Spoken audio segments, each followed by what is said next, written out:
حضرت علامہ طاہر رضوی صاحب اپنے خیالات کا اظہار فرمائیں۔ نعرہ تکبیر، نعرہ رسالت۔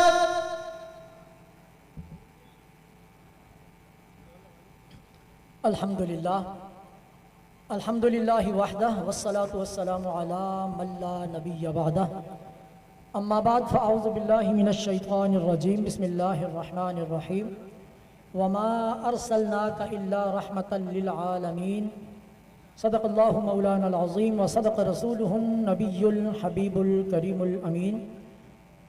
معزز محترم، قابل صد احترام، واجب ہزارہ احترام، اسٹیج پر جلوہ افروز علماء ذی وقار، پیران عظام، ثناخانان مصطفیٰ اور میرے سامنے موجود ختم نبوت کے محافظین، السلام علیکم ورحمۃ اللہ وبرکاتہ۔ سب سے پہلے میں مرکزی جماعت اہل سنت کراچی کو بہت بہت مبارکباد پیش کرتا ہوں کہ انہوں نے ختم نبوت کے حوالے سے یہ شاندار کانفرنس منعقد کی، اور ختم نبوت کی اویرنس ایسی ہی کانفرنسوں سے ہماری عوام تک پہنچتی ہے۔ حقیقت بات یہ ہے کہ یہ ختم نبوت کا معاملہ بہت پہلے صرف کتابوں میں دب کر رہ گیا تھا، عوام اس سے بالکل آگاہ نہیں تھی، مگر حقیقت بات یہ ہے کہ ہمارے قائد ملت اسلامیہ حضرت علامہ مولانا شاہ احمد نورانی صدیقی رحمۃ اللہ تعالی علیہ نے سن 70 کی دہائی میں جس طریقے سے ختم نبوت کے معاملے کو کتابوں سے نکال کے عوام کے دلوں تک ڈال دیا، یقیناً یہ بہت قابل تحسین ہے۔ اس کے علاوہ مجھ سے پہلے فاضل خطیب نے آپ کے سامنے ان جید علماء کرام کا ذکر کیا جو یقیناً حقیقی معنوں میں ختم نبوت کے محافظ ہیں، اور اس معاملے میں ذرا سی بھی لچک کی گنجائش نہیں ہے۔ یہ ہمارے ایمان کا حصہ ہے۔ پیارے آقا کے تشریف لانے کے بعد نہ تو کوئی نبی آ سکتا ہے، نہ کوئی آئے گا، اور نہ ہم آنے دیں گے۔ اور اگر میں یہ کہوں کہ نہ ہم کوئی برداشت کریں گے تو حقیقت بات ایسے ہی ہے کہ اب ہمیں کسی نبی کی، چاہے وہ کسی بھی طریقے سے ہو، اصلاحی ہو، بروزی ہو، ہمیں کسی قسم کے کوئی نبی کی ضرورت نہیں ہے۔ پیارے آقا کی تشریف آوری کے بعد یہ دروازہ بند ہو گیا۔ اب اس دروازے کو اگر کوئی پھلانگ کر آئے یا توڑ کر آئے تو یقیناً ہماری نظروں میں وہ چور ہوگا۔ اسی بات کو سمجھانے کے لیے قائدین نے قائد ملت اسلامیہ کے ساتھ مل کر علامہ عبدالستار خان نیازی ہوں یا ان کے ساتھ جتنے بھی رفقا ہیں، الحمدللہ اللہ تعالیٰ نے ان کو اسمبلیوں میں پہنچنے کا موقع بھی دیا، اور انہوں نے اس اسٹیج سے لے کر عوام کے اسٹیج تک اس بات کی اویرنس دی کہ ختم نبوت کا معاملہ ہے کیا۔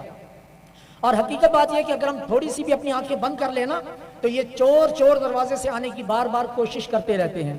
صرف یہ نہیں کہ جب معاہدہ طے ہو گیا، اسمبلی میں بل پاس ہو گیا، قانون میں بنا دیا گیا، اس کے بعد قادیانیوں نے شب خون نہیں مارا، بار بار وہ شب خون مارتے رہتے ہیں۔ ہماری آنکھیں ذرا سی بند ہوتی ہیں تو وہ کوئی نہ کوئی چور دروازہ کھولنے کی کوشش کرتے ہیں کہ کسی طریقے سے قادیانیوں کو اندر گھسنے کا موقع مل جائے۔ الحمدللہ ابھی آپ نے دیکھا حالیہ 10 سالوں میں کیسے ختم نبوت پر پہرا دینے کی ضرورت پڑی۔ امیر المجاہدین علامہ خادم حسین رضوی صاحب نے جس انداز میں قائد ملت اسلامیہ کے یہ اتنے زیادہ گرویدہ تھے کہ ہمیں اچھی طرح یاد ہے کہ جب ہم ان کے پاس سن 92 میں پڑھنے کے لیے گئے تو قائد ملت اسلامیہ کے ہر جلسے میں یہ موجود ہوتے تھے، بلکہ وہاں کی کرسیاں سیدھی کرنے والے گروپ میں شامل ہوتے تھے۔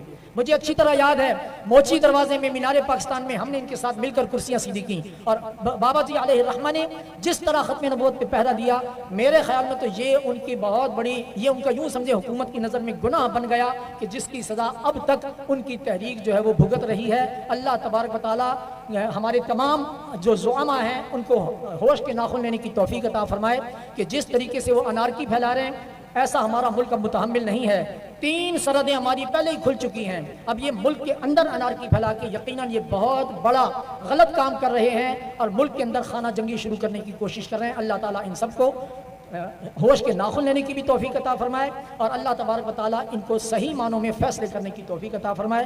میں آخر میں مبارکباد پیش کرتا ہوں جان اہل سنت حضرت علامہ مولانا مفتی محمد جان محمد نعیمی صاحب اور محترم المقام حضرت علامہ مولانا مفتی زبیر ہزاروی صاحب کو کہ انہوں نے شب و روز محنت کر کے یہ پنڈال سجایا۔